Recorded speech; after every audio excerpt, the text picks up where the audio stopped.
Right, good morning everybody. Firstly, I'd like to say to you that I seem to be kicking this horrible disease. My breathing's coming back a lot better. I've still got a bit of a tight chest and all that, but all getting good. Sitting here still in isolation after fucking weeks of it, but at least I'm feeling a bit better. I don't know if it's anxiety or what, but it's yeah, this whole chest business is a bit of a nightmare. But I haven't bothered the NHS with it all. I've just struggled through, and things seem to be putting themselves together. So fingers crossed, we're going to be sorted. So what I'm going to do, because people keep asking me to do this sort of shit, but I can't play any music, I can't do many things, but what I can do is talk about my old memories and my times as a skinhead growing up in the late 70s, early 80s, and all the way through the 80s really.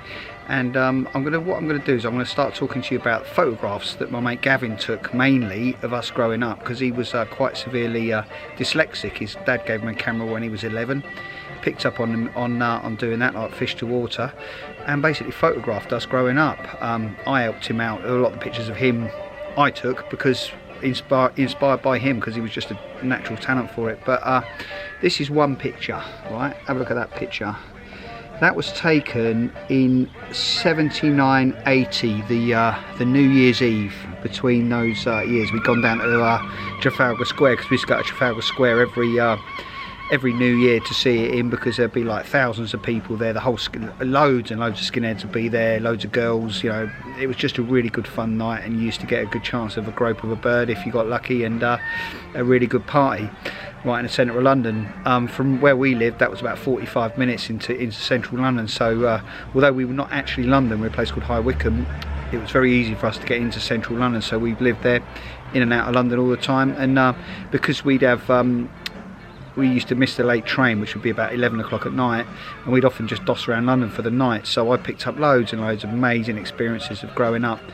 And this night, we'd gone down to Trafalgar Square. The girl there on this side, that's Jane, and that guy there is a guy called Nigel Busby. You can't see his face very well.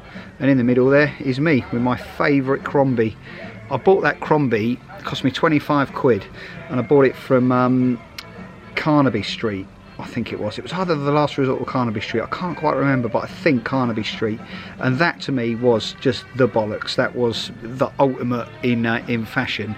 And you know, I saved all my paper round money up. I used to get 90p a day, because I did a double round. You used to get 45p a day, but mine I got 90p a day because I used to do a double round, start earlier and work my way around the estate, finish up and go to school. So I got myself £4.50 a week, and with my weeks and weeks of earnings, I bought myself a Crombie, and I used to just love it. I'd brush it down all the time, and I was just the bollocks. I was the first kid in school to have one, and you know, it was just the best. And that night we'd gone into London, gone at the Trafalgar Square thing, partied up. Nigel and Jane there in the picture, they'd gone home. They must have got their train home, but it was just me and Gavin that were left. And so we hung around. I remember getting a punch in the face in the middle of the crowd, because you always used to get a whack if you was a skinhead from all these fucking casuals or whoever. You know, you had to be a bit of a tough kid really then, because you're always getting grief, the old Bill or somebody. But that night we had to get to a place called Bounds Green in North London, because Gavin's older brother Mark was at a party, and him and his mate were going to pick us up sometime after the party and drive us back home to Wycombe, because all the trains are finished. So as we come out of Bounds Green station, there was two blokes, a black bloke and a skinhead, glue sniffing, and we walked out, and it was like really late at night, probably 1 o'clock in the morning or something, and there was like no one around, just these two. And I thought, fuck, that looks a bit dodgy. So we walked past them and round the corner, and of course they came after us. And this skinhead bloke wanted my coat, and he said to me, give us your fucking coat. And I said, no mate, look, don't touch my coat please. And he pulled a knife out and stuck it up to my throat and said, give me your fucking coat right now. And I went, you know, and Gavin was sort of over there trying to sort of talk his way out of it. He had his camera he was more worried about than me.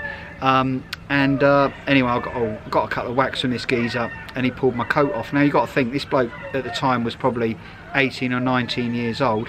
I would have been, well, I was about 14, so it was a big difference then.